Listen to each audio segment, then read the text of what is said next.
Mes chers amis, bien bonjour. Déesse de l'écriture, des annales et des bibliothèques, compagne également du dieu lunaire Thoth, Secha est une divinité très peu connue de la religion grecque. Dans cet épisode, je vous propose justement de découvrir cette divinité extrêmement mal connue de l'Égypte antique, mais également très peu représentée dans la culture populaire, voire pas du tout.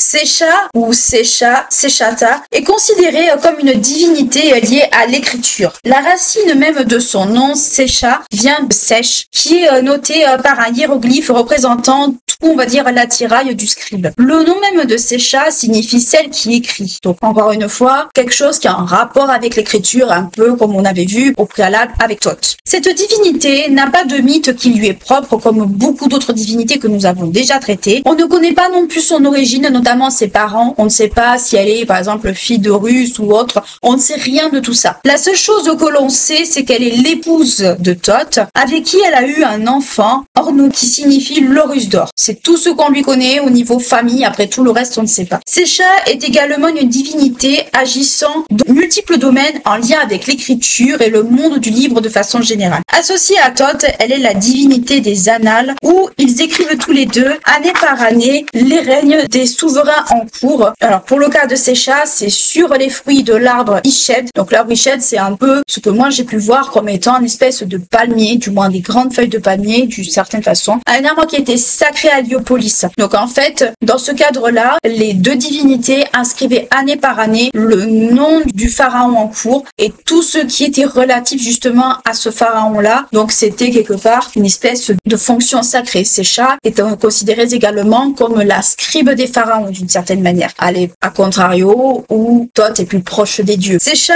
est vue aussi également d'une certaine manière comme la déesse des architectes. Alors ça, c'est plutôt moi qui vous le dis pour certaines choses. Vous allez comprendre pourquoi. Car elle participe à l'élaboration notamment des plans des temples dans un rituel qu'on appelle le rituel du corbeau, le Pej Sech, donc quelque chose qui est en lien justement à ce genre d'édifice, ainsi que l'emplacement des temples et aussi, on verra tout à l'heure après avec la bibliothèque, elle définit également les plans des bibliothèques des temples. Donc, elle est presque l'architecte de ce genre d'édifice, d'une certaine façon. Déesse des archivistes, elle est aussi la déesse des bibliothèques, notamment celle des temples, où elle aide justement à la conception des plans de ces dernières. Donc, encore une fois, liée à la conception d'un monument. Comme beaucoup de divinités, Secha possède des épithètes. On la qualifie de Safek Obi, celle qui a deux cornes, à cause justement de l'étrange coiffure dont je vous fournis la description après. Elle est également nommée Sechef Ke Aboui, qui signifie 7 et 2 cornes. On verra après à quoi ça fait référence. Et cette épithète, justement, où on retrouve le terme Sefk, n'est pas forcément quelque chose d'anodin, puisque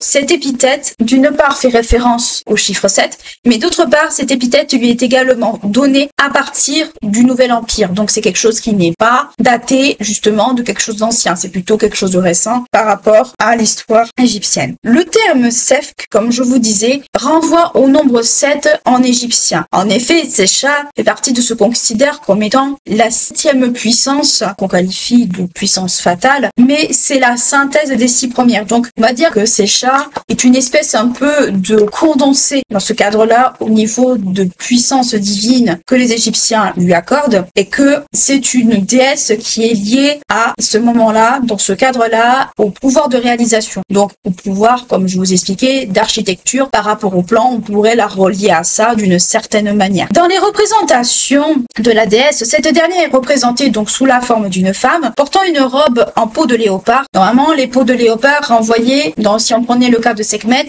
au prêtre. Donc, ce qui montre que c'est quelqu'un quand même de relativement important. Avec une coiffe composée d'une fleur ou d'une étoile selon les auteurs que vous allez consulter, à 7 pétales. Donc, le terme Sefkeaboui, qu'on a vu après, renvoie justement à cette fameuse coiffe à laquelle on la rattache. Pareil pour l'autre épithète qu'on avait qualifié de 2 cornes, c'était justement à cause de cette fameuse coiffe. Et cette fameuse coiffe est surmontée d'une paire paire de cornes, mais retournées en fait. Là où on a vu avec Hathor et avec d'autres divinités, les cornes de la bonne manière, vers le haut, pour Secha, ce sera plus des cornes plus vers le bas. Donc des cornes complètement retournées. Donc c'est un peu la différence entre les deux. Secha a cette espèce un peu, alors il qualifie ça de fleur, mais on pourrait voir presque ça comme une feuille de palmier avec 7 pétales qui justement est au-dessus de sa tête. C'est comme ça qu'on la reconnaît de façon générale. Et avec ça, on lui attribue quelques accessoires, à savoir la palette et le calame qu'on retrouve chez les scribes. Donc encore une fois, une déesse liée à l'écriture. Donc qu'est-ce qu'on peut en dire par rapport à cette courte description de Secha? C'est que c'est une divinité qui est rattachée à Thoth. C'est une divinité avec laquelle Thoth pourrait presque former une espèce de triade, les trois ensemble, avec leur fils Ornub. Et c'est une divinité qui est justement en lien avec l'écriture, avec l'histoire. Donc ce qui fait qu'on en fait une déesse un peu autour des mêmes fonctions que Thoth. C'est-à-dire que Thoth, on a vu que c'était le dieu de l'écriture, de l'intelligence et de bien d'autres choses. Ben Secha, elle est un peu la gardienne en fait de la mémoire, du savoir, puisqu'on l'a fait déesse des archivistes, déesse des bibliothèques. Et les bibliothèques et les archives, ce sont la mémoire. C'est la mémoire de l'écrit. C'est-à-dire que dans ces lieux, on va retrouver des choses qui ne datent pas forcément de maintenant, qui datent même d'avant notre époque. Et Secha, en consignant justement sur ces fameuses feuilles de Eshet, fait que elle est quelque part aussi celle qui écrit d'une certaine manière on va dire presque des biographies, si on voulait vraiment tourner ça de façon peut-être plus imagée, les biographies quelque part des pharaons qui sont en cours un peu au même titre que Thoth. Donc en fait, elle est extrêmement liée à Thoth avec d'autres attributions qui sont proches de lui et des fois qui lui sont propres. L'archivisme et la bibliothèque, c'est ce qui lui est propre. C'est une déesse qui est essentiellement rattachée à ce genre de choses. Donc il faut voir Secha un peu comme une espèce d'auxiliaire de Thoth, d'une certaine façon. Dans les représentations de Secha, on montre la déesse très souvent aux côtés du pharaon. On retrouve sa présence notamment à certaines périodes, comme par exemple courant de l'Ancien Empire, mais voire dans des périodes beaucoup plus anciennes. En plus d'être associée au pharaon, Secha est également associée à d'autres divinités. Par exemple, à l'époque de l'Ancien Empire, la déesse de l'écriture était représentée avec Nephthys, qui était épouse de Seth, dans les divinités associées à l'image du pharaon et en plus comme étant auxiliaire de ce dernier. Une autre divinité est également associée à Secha. Il s'agit tout simplement de son époux, le dieu lunaire Thoth. En effet, Secha est mentionné aux côtés de cette divinité dans les représentations ou du moins dans les textes où on met en avant plus ou moins les fonctions de la déesse, notamment ses fonctions de déesse de l'écriture, des bibliothèques, de supervision des rites ou encore de comptabilité, puisque la déesse faisait aussi office de comptable, notamment par exemple dans le cas de comptabiliser les butins. Du moins, c'est ce que les textes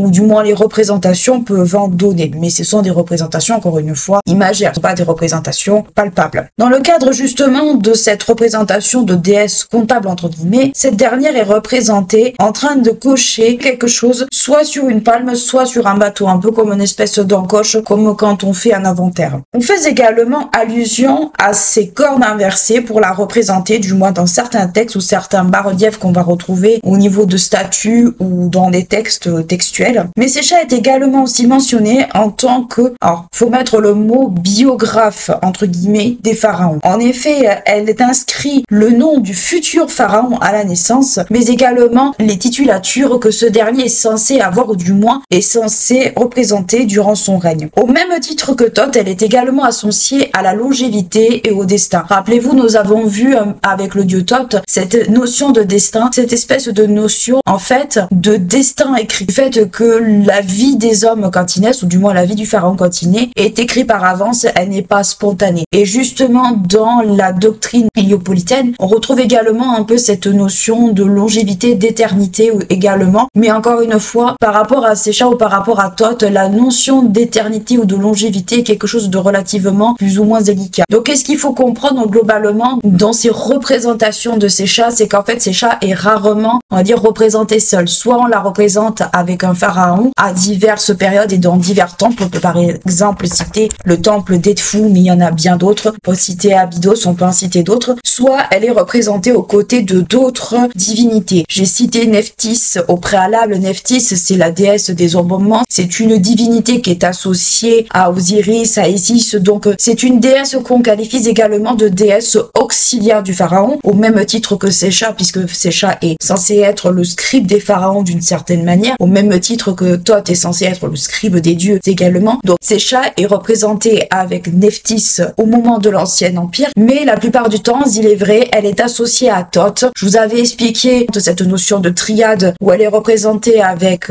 Thoth et avec Ornub, son fils. Mais là, justement, c'est exactement la même chose. Donc, qu'est-ce qu'il faut comprendre, c'est que Secha est rarement représentée seule, et ce sont principalement ses compétences qui sont mises en avant plus qu'elle-même. C'est en fait une espèce de complémentarité qu'elle va apporter dans les représentations, justement, soit de Thoth, soit d'autres choses. Donc, Secha, c'est la gardienne des bibliothèques, c'est celle qui supervise un certain nombre de choses, mais c'est une divinité qui est rarement représentée seule, et c'est une divinité qui est un peu en complémentarité, notamment de Thoth, je viens de le dire, mais je le répète, mais c'est une divinité qui est considérée comme auxiliaire. Donc, c'est une divinité qui va être souvent associée à quelque chose, mais pas toujours représentée seule.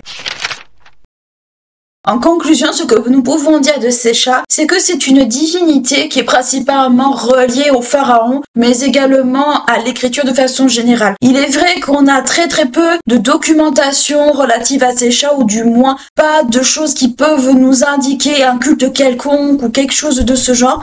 Il est vrai que dans les écrits, on mentionne Secha plus comme une déesse aux côtés du pharaon, comme une espèce de secrétaire ambulante, plutôt que comme une divinité à part entière, ou du moins au même titre que Thoth. Donc il est vrai que ce n'est pas toujours facile de savoir exactement où se situe Secha, ou du moins qu'est-ce que il est possible d'en dégager. Est-ce qu'il y a eu un culte autour d'elle, à part cette espèce de triade qu'elle formait avec Ornub et Thoth? On ne sait pas vraiment grand-chose, et il n'est pas toujours facile de découvrir aussi de la documentation ou quelque chose justement relative à cette divinité. Par ailleurs, c'est une divinité qui est pas forcément représentée partout, qui est représentée à certains moments, mais à part ça, il est vrai que on n'a pas forcément une grande documentation sur cette divinité à part entière. Donc il est vrai que c'est un peu délicat en fait de dégager quelque chose. J'espère que cet épisode vous aura plu, vous aura intéressé. N'hésitez pas à liker la vidéo si elle vous a plu, à vous abonner à la chaîne si ce n'est pas encore fait. N'hésitez pas à me suivre sur les autres réseaux sociaux, Spotify et TikTok, où je relègue justement certains sujets autour de l'histoire ainsi que les podcasts que vous voyez sur cette chaîne. J'espère que l'épisode vous aura plu. Je vous dis à très bientôt pour un nouveau podcast, et d'ici là, prenez bien soin de vous.